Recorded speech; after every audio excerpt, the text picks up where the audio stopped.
Importance of coordinated nutritional and rehabilitation services. अब हम देखेंगे इम्पोर्टेंस न्यूट्रिशनल के कोऑर्डिनेशन का और रिहैबिलिटेशन सर्विसेज का।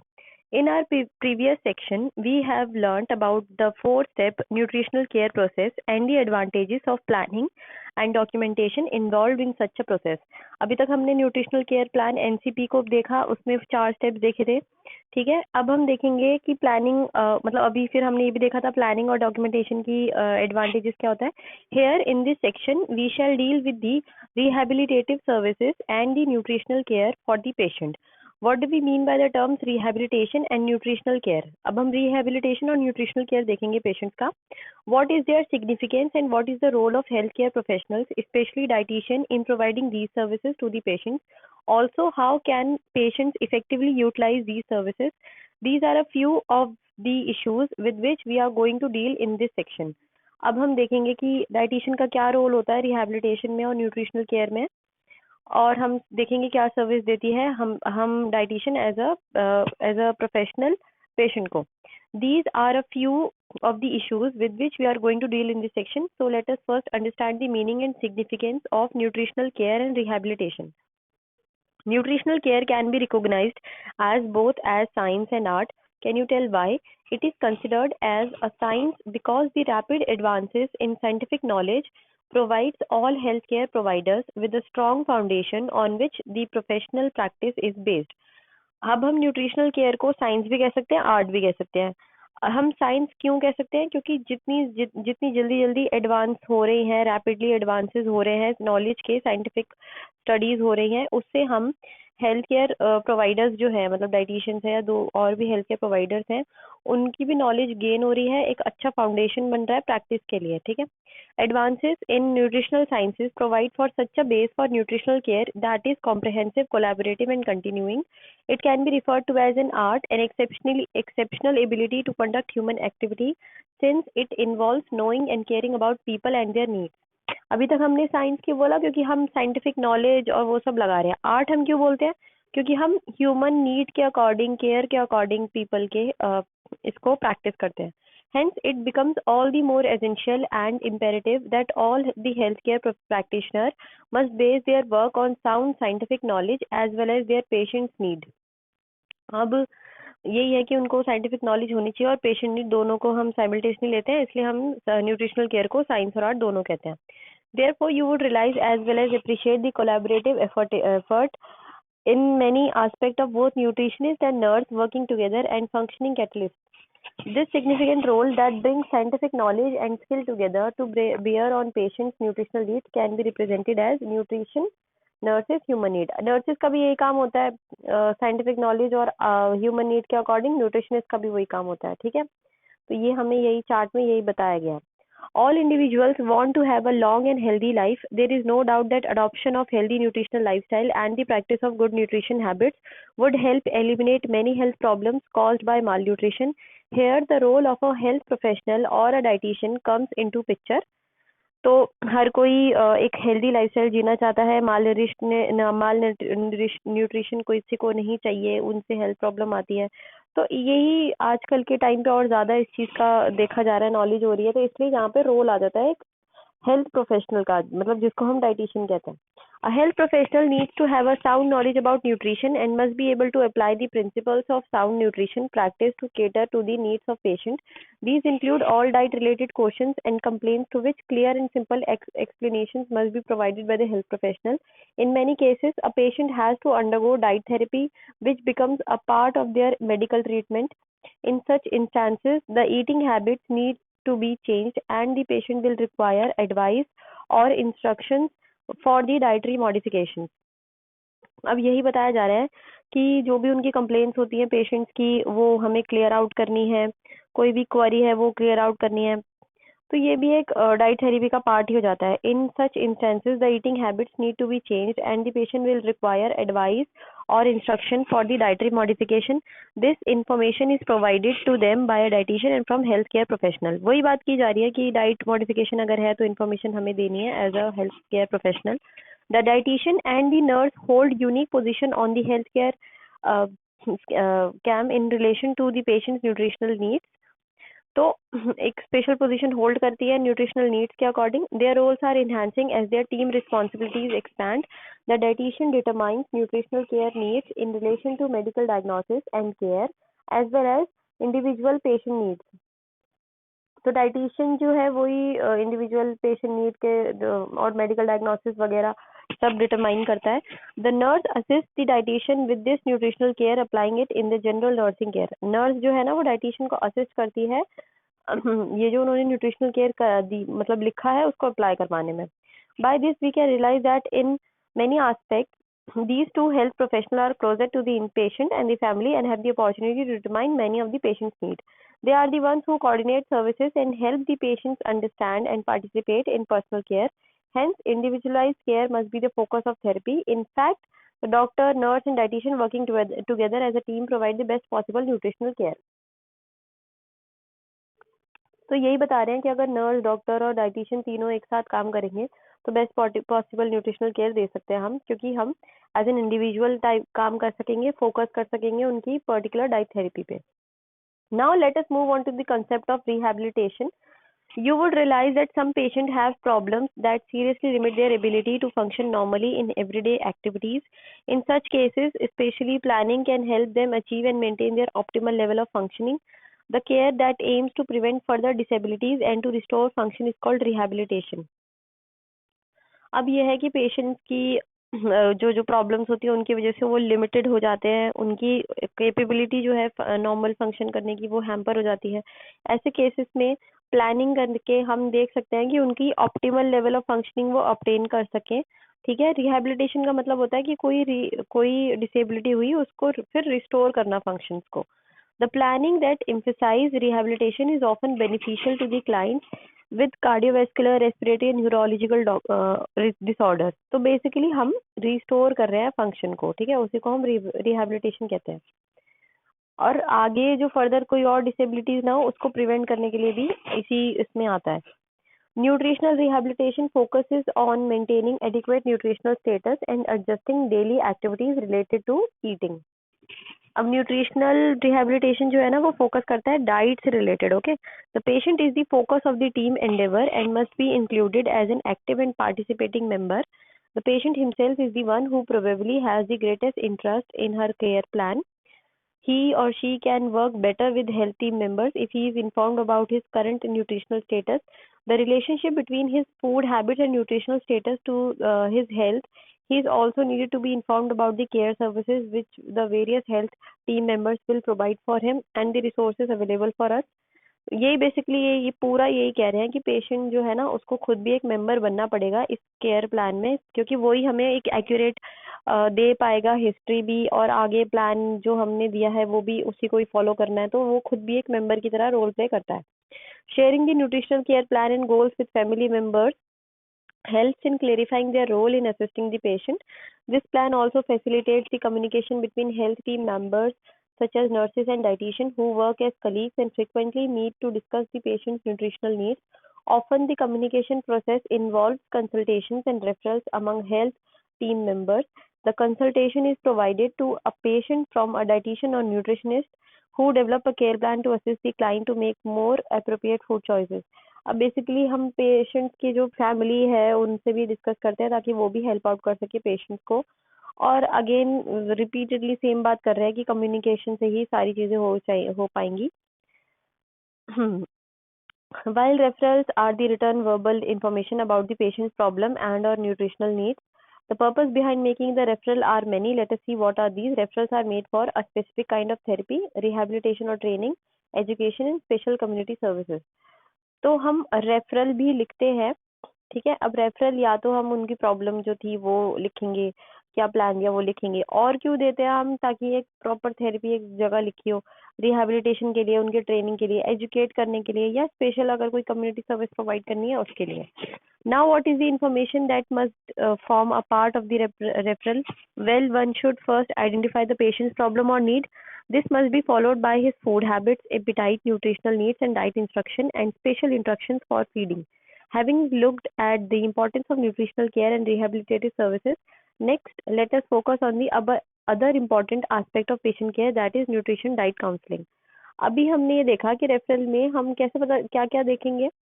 हमको ये देखना पड़ेगा कि फूड हैबिट क्या है, क्या क्या एपिटाइट है उसकी, ठीक है, क्या उसकी न्यूट्रिशनल नीड्स है उसके, सारे हम एंथ्रोपोमेट्रिक मेजर्स के अकॉर्डिंग देखेंगे। डाइट इंस्ट्रक्शंस हम देंगे इन सब के बाद, और स्पेशल अगर कोई फीडिंग तरीका उसको चाहिए खाने पीने का, स्पेशल फीडिंग रूट चाहिए तो वो हम देंगे। ठीक है, अभी तक हमने पढ़ लिया रिहैबिलिटेटिव सर्विसेज का भी बारे में और न्यूट्रिशनल केयर के इंपॉर्टेंस के भी बारे में। अब हम नेक्स्ट पढ़ेंगे पेशेंट केयर और काउंसलिंग के बारे में। Patient care and counseling. Since past 3 decades, there has been an increased emphasis on setting standards of practice to ensure the delivery of quality patient care, and increased focus has been there on cost control in healthcare settings for effectively evaluating patient care programs based on two factors: cost effectiveness and provision of nutritional services. ठीक है, अब हम patient care के बारे में जो हम बात कर रहे हैं उसमें उसमें हमें ये देखना पड़ता है कि 2 फैक्टर के ऊपर डिपेंड करता है ये कि कॉस्ट कितना है, ठीक है? सर्विस देने का, हमारा प्रोविज़न क्या है, ठीक है? Within dietetics, models of quality patient care have standards for identifying patients requiring increased nutritional support or education, determining patient care priorities, and spelling out the degree of care required with increasing concern about healthcare costs. Further, counseling is one of the most useful methods for assisting an individual to arrive at a solution of his or her problems. In this section, we shall get to know about the patient care process and the science and art behind dietetic counseling. So let us get started to learn about patient care. अभी हमने introduction पढ़ा है, ठीक है? अब पढ़ेंगे हम कि पेशेंट केयर बेसिकली है क्या क्या उसके अंदर, और फिर देन हम काउंसलिंग के बारे में पढ़ेंगे। The primary basic principle in nutritional practice to be valid must be person patient centered. It must be based on initial and continuing identified needs, ठीक है, and updated constantly with the patient in order to provide essential physical care and support personal needs for maintaining self esteem.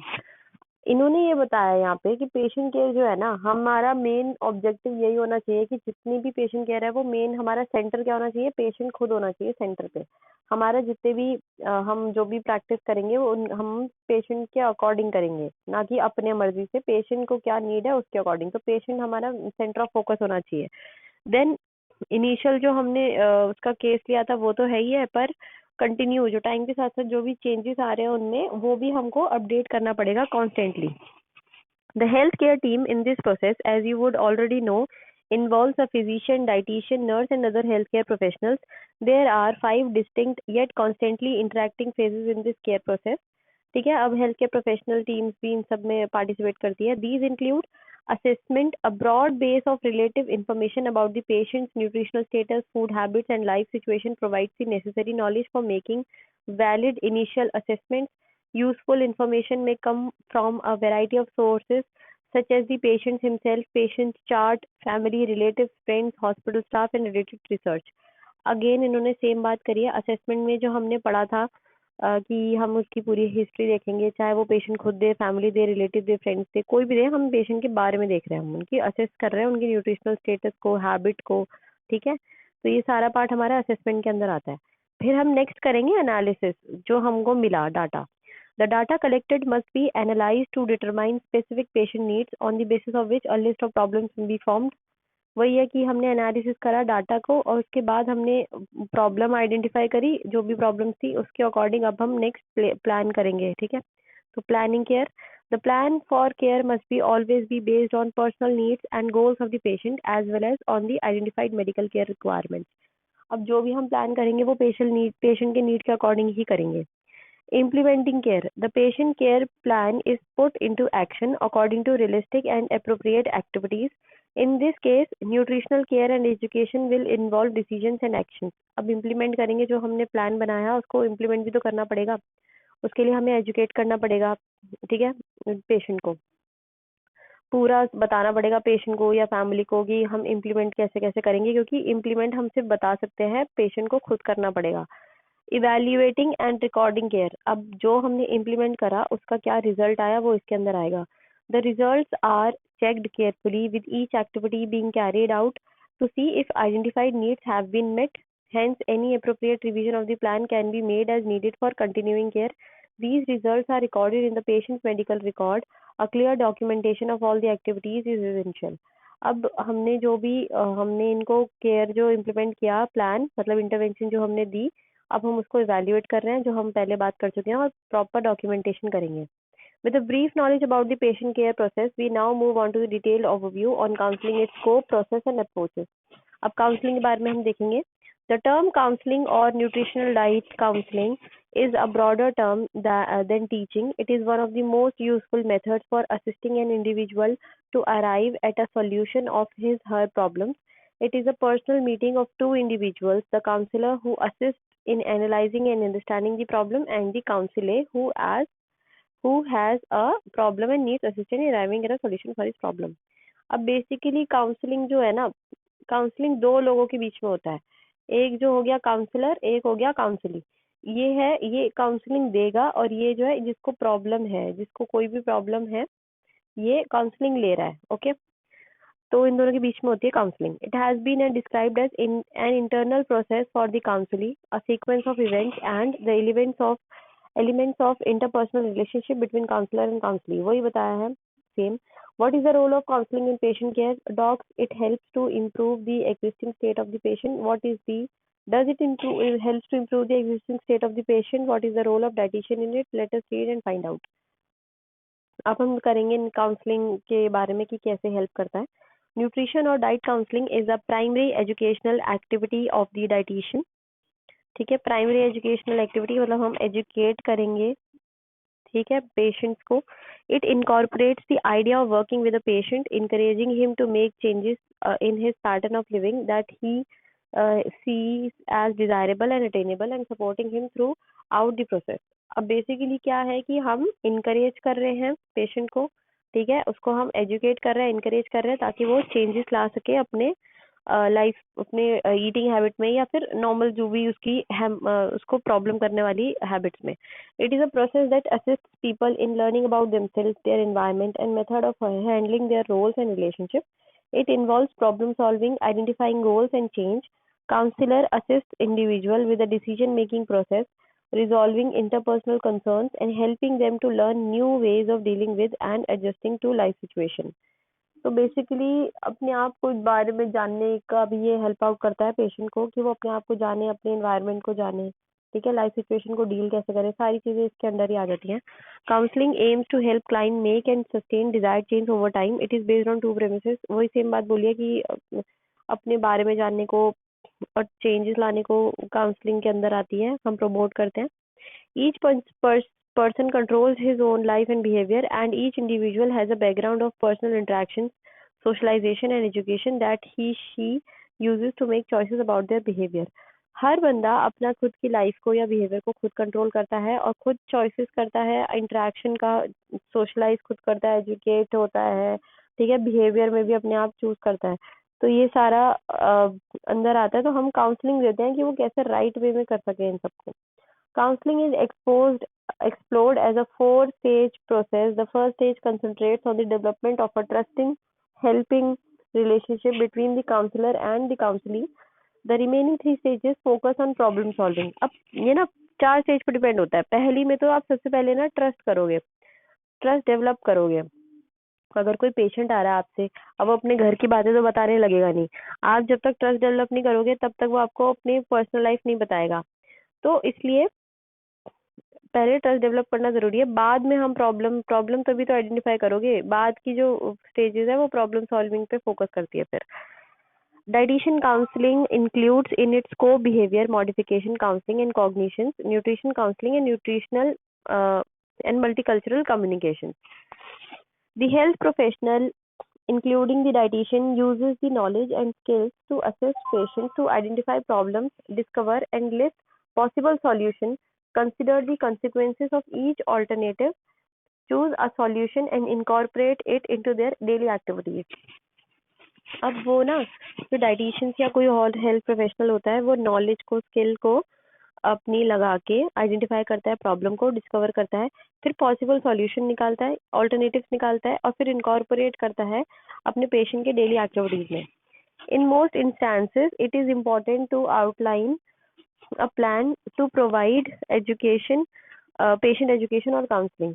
तो वही बात कर रहे हैं ये कि पेशेंट की हम एजुकेट करेंगे, काउंसलिंग करेंगे। Some of these in areas include reinforcement of sound eating habits, positive suggestions to improve poor habits, discussion of reasons for diet modifications, guidance and practice in planning meals, meeting specific diet modifications, training in various feeding techniques, and explanation of various assessment and training techniques.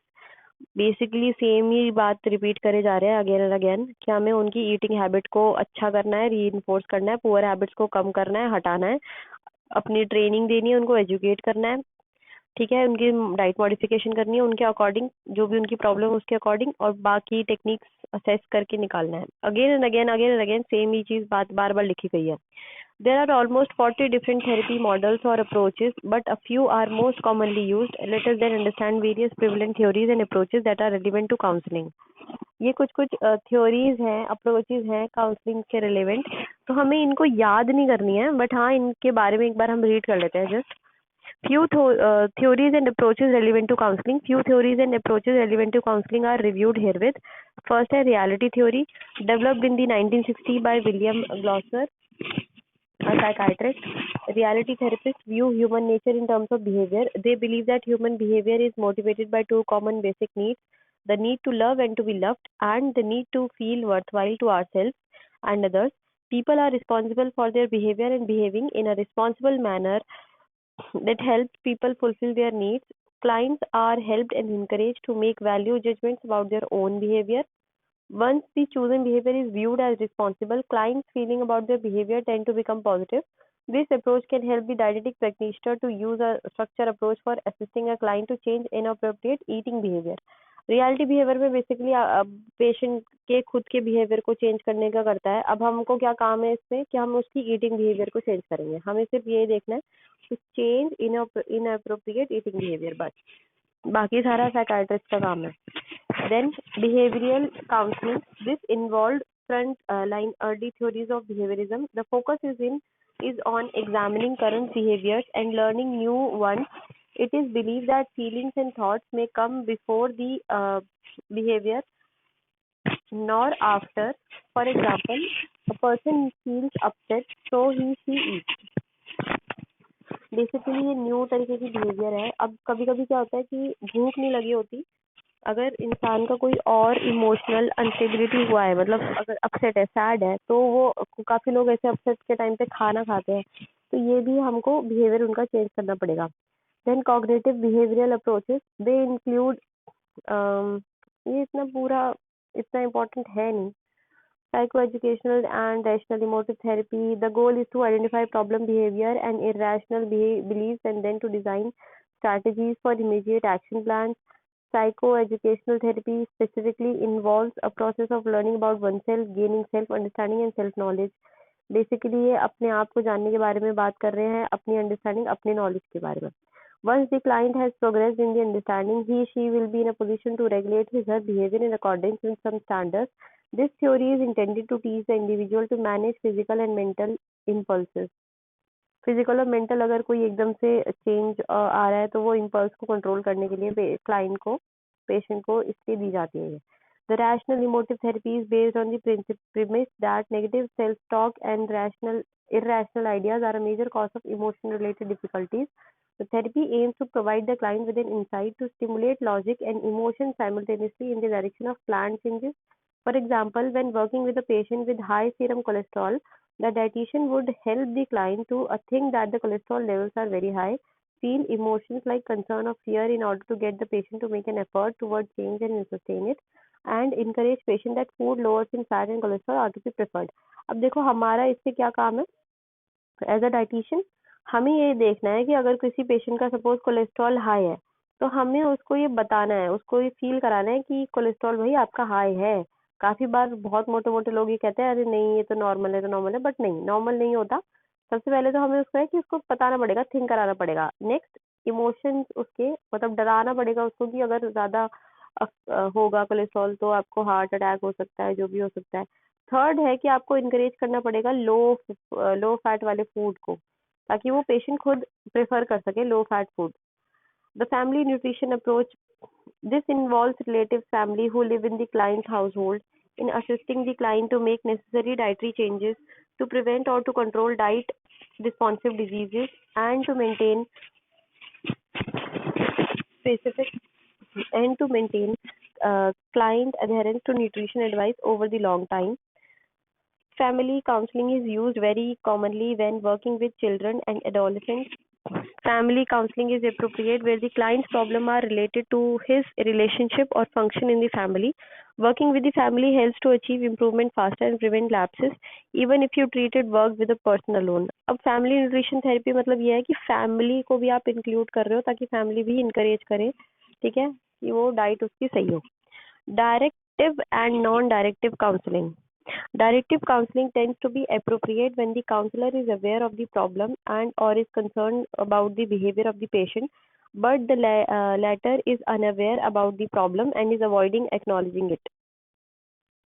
Okay, तो directive है कि counsellor जो है वो aware है problem का, but जो patient है वो प्रॉब्लम को अवेयर नहीं और एक्नॉलेज नहीं कर रहा, अवॉइड ही कर रहा है. In contrast non directive counselling is more appropriate when the patient और the counsellor has insight and says that the counsellor helps in need to solve the problem. The direct and non directive counselling process is graphically illustrated. Non directive में दोनों को पता है problem. Okay, सो पहले directive देखते हैं. इसमें जो डायग्राम है स्टार्टिंग दी सेक्शन, ओके, हम यहाँ से स्टार्ट करेंगे. ये देखो, ये एंटी क्लॉकवाइज जा रहा है डायग्राम. तो फर्स्ट है स्टार्टिंग द सेशन हुआ, जो भी आपने प्रॉब्लम आइडेंटिफाई करी, फिर आपने उसको एनालिसिस करा, सिंथेसिस करी, आपने डायग्नोसिस करी यहाँ पे, ठीक है. जो भी पूरा एनालिसिस मतलब डाइट का एनालिसिस करा, उसको हमने काउंसलिंग करने के लिए फिर प्रोग्नोसिस मतलब यहाँ पे आपने इंटरवेंशन दिया. प्रोग्नोसिस देखेंगे कि अब आगे का क्या है. प्रोग्नोसिस कोई रेमेडियल मेजर है, फॉलो अप करेंगे. Directive counselling. नॉन डायरेक्टिव में क्या हुआ? Okay, opening the session, establishing rapport, problem explanation, problem causes, alternative solutions. Non directive में बेसिकली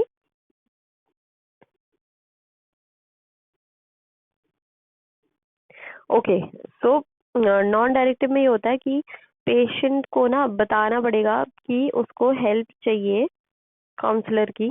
तो उसको पहले हमें सेशन ओपन करना पड़ेगा, रेपो बनाना पड़ेगा, प्रॉब्लम जो है उसको एक्सप्लेन करना पड़ेगा टू द पेशेंट, प्रॉब्लम के कॉजेज बताने पड़ेंगे, सॉल्यूशंस बताने पड़ेंगे, ऑल्टरनेट अलग अलग सेशन, फिर टर्मिनेट हो जाएगा. ऐसे अलग अलग सेशन करने के बाद फॉलो अप लेंगे. तो ये नॉन डायरेक्टिव काउंसलिंग हो गया. The non directive approach is often called client centred.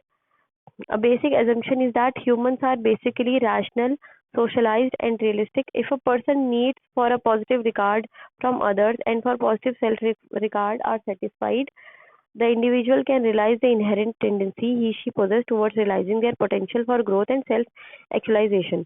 Counseling releases the potentials and capacities of the individual. Basically non directive ये है कि पेशेंट को बताना पड़ता है कि आपको हेल्प की जरूरत है, पर डायरेक्टिव काउंसलिंग में पेशेंट को मालूम होता है कि उसको हेल्प की जरूरत है. एक और बार हम इसको देख लेते हैं.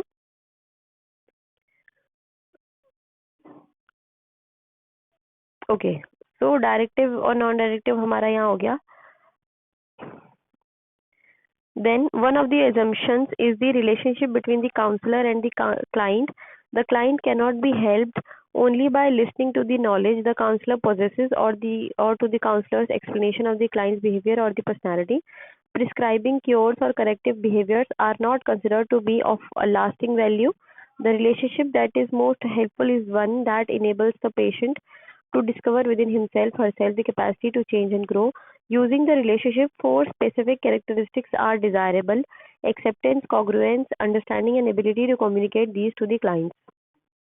बेसिकली यही बता रहे हैं कि हमको ना क्लाइंट के अंदर की खुद की कैपेसिटी को बढ़ाना है, ठीक है, डिस्कवर कराना है बेसिकली उसको कि विद इन हिमसेल्फ से कि वो जो चेंज ला सके, ग्रो कर सके, ठीक है. ये जो काउंसलिंग वाला पार्ट है ना, ये हमारे लिए इतना इम्पोर्टेंट नहीं है क्योंकि इसके लिए साइकाइट्रिस्ट होते हैं.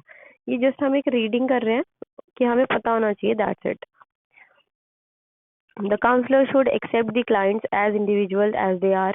When a counselor accepts the person unconditionally and non-judgmentally, then the patient begins to trust the counselor. Note, trust is focused on predictably genuine concern and faithfulness. तो यही है कि हमें जज नहीं करना, कोई कंडीशन नहीं लगानी, तभी जो है पेशेंट का आपके ऊपर ट्रस्ट आएगा.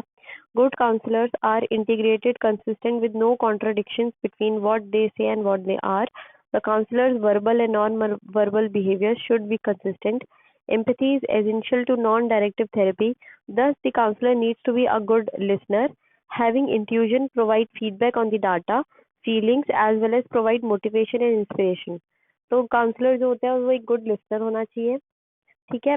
फीडबैक देने वाला होना चाहिए, उसके फीलिंग्स के साथ एम्पैथी के साथ देखे, मोटिवेट करे, इंस्पायर करे। In directive counselling the counsellor initiates the discussion. Clients tend to be more likely to become resistant or defensive. So basically direct वाले में ना, डायरेक्ट काउंसलिंग में हम खुद इनिशिएट करते हैं, ठीक है, डिस्कशन। और हो सकता है कि पेशेंट जो है ना वो नेग्लिजिबल हो, मतलब रेजिस्ट करे, क्योंकि वो उसके लिए ना इतनी इंपॉर्टेंट चीज है नहीं, उसको लगता है कि वो कि नॉर्मल है, ये फालतू में काउंसलिंग वगैरह हो रही है। तो पेशेंट इतना पार्टिसिपेट नहीं करता। तो डायरेक्टिव काउंसलिंग में हमें खुद इनिशिएट करना पड़ता है discussion. Thus, the counselor should be very sensitive to all verbal and non-verbal behavior as well as support. And such a relationship, directive counseling is more appropriate between managers and subordinates rather than between dietitian and client. In general, directive counseling techniques are used to expose poor employee performance about which employees are unaware of or unwilling to expose it themselves. अब basically example यहाँ पे बहुत अच्छा दिया है कि जैसे हम डायरेक्टिव काउंसलिंग कहाँ देख सकते हैं। कोई मैनेजर है और कोई एम्प्लॉय है उसके अंडर। अब कोई एम्प्लॉय है जो काम अच्छा नहीं कर रहा, परफॉर्म अच्छा नहीं कर रहा, बट उसको खुद को नहीं पता कि वो अच्छा काम नहीं कर रहा, तो वो खुद तो बताएगा नहीं कि मैं अच्छा काम नहीं कर रहा। तो डायरेक्टली कौन बताएगा? मैनेजर बताएगा उसको, ठीक है। और अच्छे वे में वर्बली और नॉन वर्बली अच्छे तरीके से बताएगा कि वो उसको सैड फील ना हो। Let us next learn about the different counseling strategies. Of counseling strategies and next, the counseling strategies which may serve to be useful and are discussed here with individual counseling. Individual counseling is a personal counseling. The first step in this is to establish a sense of trust and a therapeutic alliance with the patient so as to ensure a productive counseling session. ठीक है, तो वही है, trust हमें पहले develop कराना पड़ता है। A counsellor can use several technique to enhance the process of learning.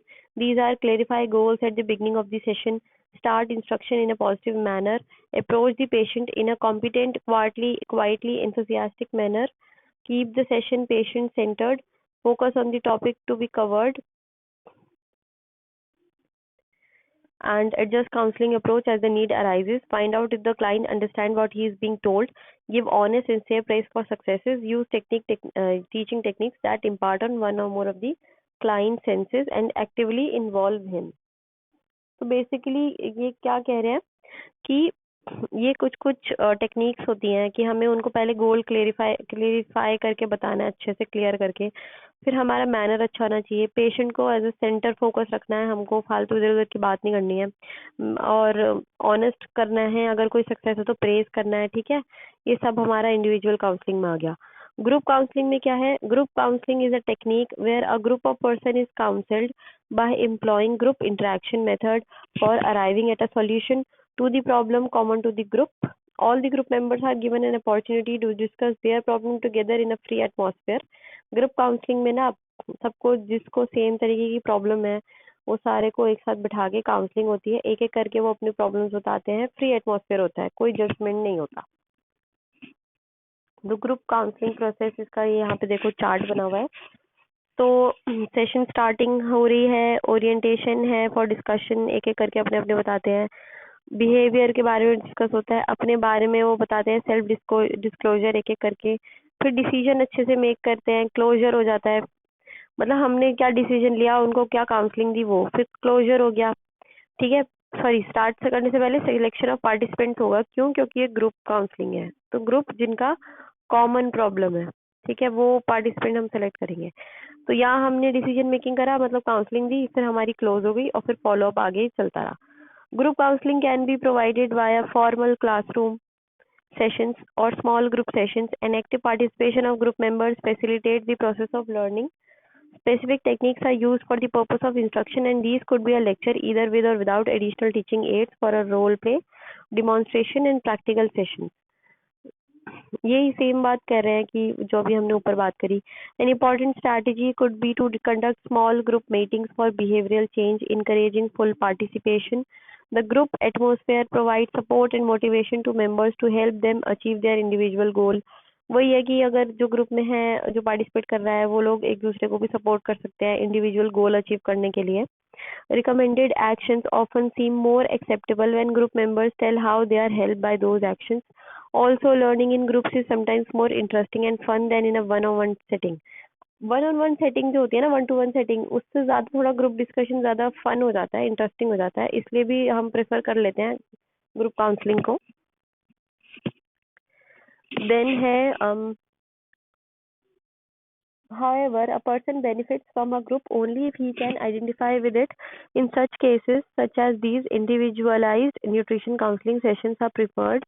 So, you would have realized how much important it is to motivate the patient and to maintain their interest during counseling sessions and ensure behavior modifications. Let us next have a look at a few factors which play a major role in contributing towards motivation. अभी तक हमने पढ़ लिया कि individual counselling, group counselling वगैरह क्यों important है, क्या है, बिहेवियर की मॉडिफिकेशन क्यों इम्पोर्टेंट है। अब हम पढ़ेंगे कुछ कुछ फैक्टर्स जिनका काफ़ी रोल, मेजर रोल हो जाता है मोटिवेशन में कंट्रीब्यूट करने में। फर्स्ट है साइकोलॉजिकल फैक्टर्स, जैसे डिप्रेशन है, एंजाइटी है, फोबिया है, इलनेस की वजह से, लाइफस्टाइल चेंजेस की वजह से, मेडिकेशन के इफेक्ट की वजह से। तो साइकोलॉजिकल फैक्टर भी हिंडर कर देते हैं एबिलिटी, ठीक है, एक अच्छी डिजायर्ड हेल्थ बिहेवियर में, ठीक है। तो हमको साइकोलॉजिकल फैक्टर्स हमारा सबसे पहला आ गया। देन है psychosocial factors, these may be prevent patient from expressing concern for their health. Psychosocial में ना पेशेंट अपना हेल्थ के बारे में कंसर्न ही शो नहीं करता, प्रेशर की वजह से, सोशल प्रेशर की वजह से। दे may lack confidence in the health professionals or simply be unable to cope with dietary changes at that particular point of time because of the degree of illness or personal problems. Okay. Physical factors are third. The drugs or illness may induce pain, fatigue or depression which might block desire or ability to follow healthcare instructions. Physical factor में ये होता है कि अगर किसी को pen है, कोई प्रॉब्लम है और उनकी वजह से वो जो उसको इंस्ट्रक्शन दी गई है हेल्थ केयर प्रोफेशनल ने, वो फॉलो वो नहीं कर पा रहा उन फिजिकल प्रॉब्लम्स की वजह से। ओके। देन है personal factors, these may B language barrier और लैक ऑफ ट्रांसपोर्टेशन और मनी फॉर क्लिनिक विजिट। अब अगर पर्सनल फैक्टर्स क्या हो जाता है कि अगर लैक ऑफ मनी है, ठीक है, पर्सनल फैक्टर्स में आ जाता है, पर्सनल कोई कोई अलग अलग लेवल के। तो जैसे अगर सपोज किसी की लैंग्वेज अलग है तो आप समझा ही नहीं सकते उसको, तो लैंग्वेज एक बैरियर हो गया, पर्सनल फैक्टर। फिर अगर ट्रांसपोर्टेशन नहीं है वो भी एक पर्सनल फैक्टर हो गया, या मनी नहीं है वो भी हो गया। देन काउंसलर रिलेटेड फैक्टर्स, और personality conflict many exist between the patient and the counsellor. कभी कभी काउंसलर और पेशेंट के बीच में भी कॉन्फ्लिक्ट हो जाता है, एक दूसरे की पर्सनैलिटी मैच नहीं होती। Next let us review a few tips for counselling children and elderly. ये मुझसे कभी वर्ड बोला ही नहीं जाता, एल्डरली। तो अब हम देखेंगे कि चिल्ड्रन और एल्डरली को हम कैसे काउंसलिंग कर सकते हैं, टिप्स दे रहे हैं बेसिकली। चिल्ड्रन को करने के लिए क्या होगा, assess child stage of development, पहले उसकी डेवलपमेंट स्टेज मतलब वो क्या एज है उसकी वो देखनी पड़ेगी। Adjust counselling for a child dependency needs, lack of experience and the development task faced by him. Have a cheerful and enthusiastic approach for better adaptation of nutrition and dietary practices. Provide them with opportunities to learn by playing games, painting, reading stories, using puppets, handling and tasting food. तो यही है कि उनको cheerful तरीके से उनको हमें बताना है, प्रैक्टिसेस प्रोवाइड करानी है, ठीक है, चाहे वो गेम के जरिए हो, पेंटिंग से हो, अलग अलग आप तरीकों से उनको जो एक हेल्दी हैबिट्स है वो हमको उनके इनकॉर्पोरेट कराना है। Since they have not developed many ingrained habits, they learn more quickly and so teaching must be more interesting. उनकी हैबिट अभी ग्रो ही नहीं हुई होती किसी एक चीज़ के लिए, तो इसलिए वो थोड़ा जल्दी क्विकली ग्रास्प कर लेते हैं और उनको सिखाने में भी मज़ा आता है बिकॉज गेम्स वगैरह से होता है। देन एल्डरली, एल्डरली को आप कैसे काउंसलिंग दे सकते हो, उनकी टिप्स के बारे में बात करेंगे अब हम। एल्डरली को कैसे करेंगे, एम्फसाइज करेंगे हम लोग on build and establish dietary practices and attitudes, ठीक है। डाइटरी प्रैक्टिस और एटीट्यूड्स में हम उनको एस्टैब्लिश करेंगे अच्छे से कि उनका कैसे देखें वो पूरा। Then focus on the positive influence of good diet as to motivate them on making changes in the dietary habits. So उनको मोटिवेट करेंगे डाइटरी हैबिट्स लाने में, गुड हेल्थ के बारे में इंकरेज करेंगे। फुल पार्टिसिपेशन उनका इनकरेज करेंगे हम लोग। ओके, देन क्या है कि establish rapport with them so as to ensure their interaction and discussion on various issues। उनके सामने अपना एक रेपो बनाना पड़ेगा ताकि वो इश्यूज डिस्कस कर सके हमसे। Utilise the benefits of group discussion to bring more reluctant person into the group and hence reduce anxiety related to educational programme. अगर कोई 1 to 1 रिलक्टेंट है ना बताने में, तो उनको ग्रुप डिस्कशन में इन्वॉल्व कर सकते हैं ताकि वो रिलक्टेंसी थोड़ा कम हो और एजुकेशनल प्रोग्राम अच्छे से हो, उनको हम टीच भी कर सके। Concerning an appropriate mode of feeding and the training and educational needs for the patient, staff and family to carry it out। और वही है कि एजुकेशनल हमको या तो पेशेंट के लिए ट्रेनिंग देनी है या पूरी फैमिली को या स्टाफ को, वो सब भी हमें देखना है। In this section, we learnt about the significance and method of patient counseling. We end our discussion on this chapter here about the nutrition care process. However, before proceeding to read the next unit, attempt in questions given in check your progress। अब ये थोड़े बहुत questions हैं, इसको हम attempt करते हैं। पहला है discuss the role of nutrition in patient care. तो न्यूट्रिशन का रोल हम डिस्कस करते हैं। The role of nutrition in patient care is that of providing effective nutritional support to improve nutritional status. Nutrition also has a role in providing quality standards in dispensing of nutrition services and educating patients. So basically क्या है हमारा role? Provide करना है nutritional support को, ठीक है, improve करना है न्यूट्रिशनल स्टेटस को, क्वालिटी स्टैंडर्ड्स को इम्प्रूव करना है, हमें प्रोवाइड करानी है क्वालिटी स्टैंडर्ड, सर्विस प्रोवाइड करने करानी है और एजुकेट भी करना है पेशेंट को, ठीक है, काउंसलिंग भी तो करनी है। अभी हम काउंसलिंग ही पढ़ी है हमने इतनी देर से। देन सेकंड क्वेश्चन है what do you understand by the term diet counselling. वही काउंसलिंग आ गया again. List of new counselling strategies. अब डाइट काउंसलिंग क्या है? Diet counselling is a primary educational activity of the dietitian which involves working with the patient, encouraging him to incorporate changes in diet and lifestyle for the better। अब diet counselling क्या है कि हम patient के साथ work करते हैं या तो 1 to 1 या ग्रुप में, इनकरेज करते हैं हम उनको ताकि वो अपनी डाइट में और लाइफस्टाइल में चेंज ला सके अपनी बेटरमेंट के लिए। The two counselling strategies include individual counselling and group counselling. जो अभी मैंने बताया कि दो कैसी क्या स्ट्रैटेजी हुई, या तो आप इंडिविजुअल काउंसलिंग कर सकते हो या ग्रुप काउंसलिंग कर सकते हो।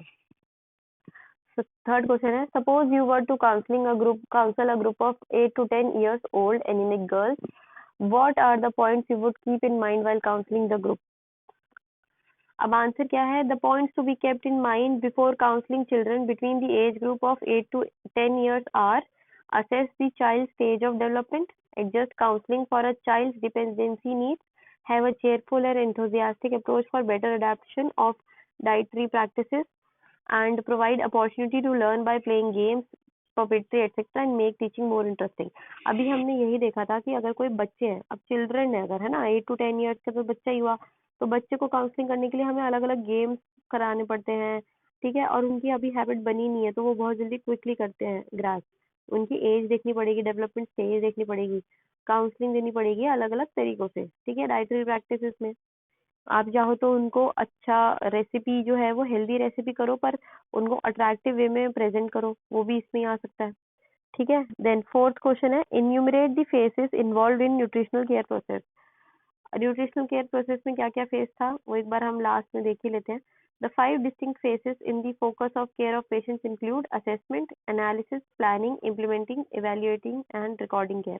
जो अभी हमने पीछे देख रखा है ऑलरेडी कि हम पहले असेसमेंट करेंगे, फिर उसके बाद डाटा जो कलेक्ट हुआ उसको एनालाइज करेंगे, फिर एनालिसिस करने के बाद हम एक प्लान बनाएंगे इंडिविजुअल पेशेंट के अकॉर्डिंग। फिर प्लान हमने कर दिया, अब हम इम्प्लीमेंट करेंगे।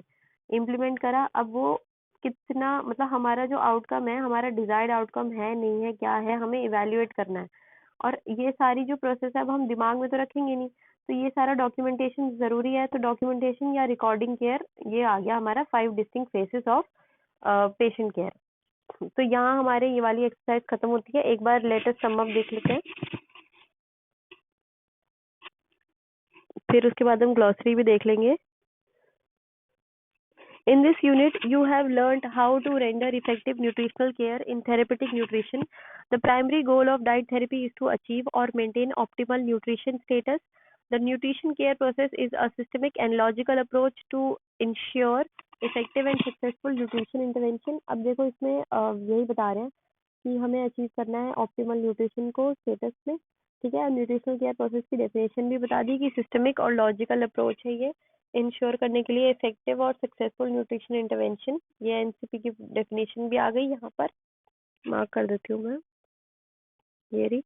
The basic steps in the process include assessing nutrition, वही अभी जो हमने देखा, assessing nutrition status, interpreting assessment data to determine nutrient requirements, developing a plan of action for nutritional needs, implementing and evaluating the plan along with documentation of the entire process। जो अभी हमने अभी just question 4 देखा है वही है ये। Further, the unit focused on the scope, process, approaches and strategies common to dietetic counseling। बाकी strategies देखनी पड़ती है, वो तो common है counseling का। ग्लॉसरी भी एक बार हम देख लेते हैं। एंड्रॉइड ओबेसिटी जो हमने पढ़ा था एप्पल शेप की हो जाती है। The centric fat distribution patterns with an increased deposition towards the abdominal and waist area. तो पेट में ज्यादा फैट एक्यूमुलेट हो जाता है, ठीक है। एप्पल शेप की हो जाती है ये, ए से हमने याद किया था। देन एंटी कन्वर्जेंस का देखते हैं, मतलब ड्रग्स दैट प्रिवेंट, रिड्यूस और स्टॉप कन्वर्जेंस और सीजर्स।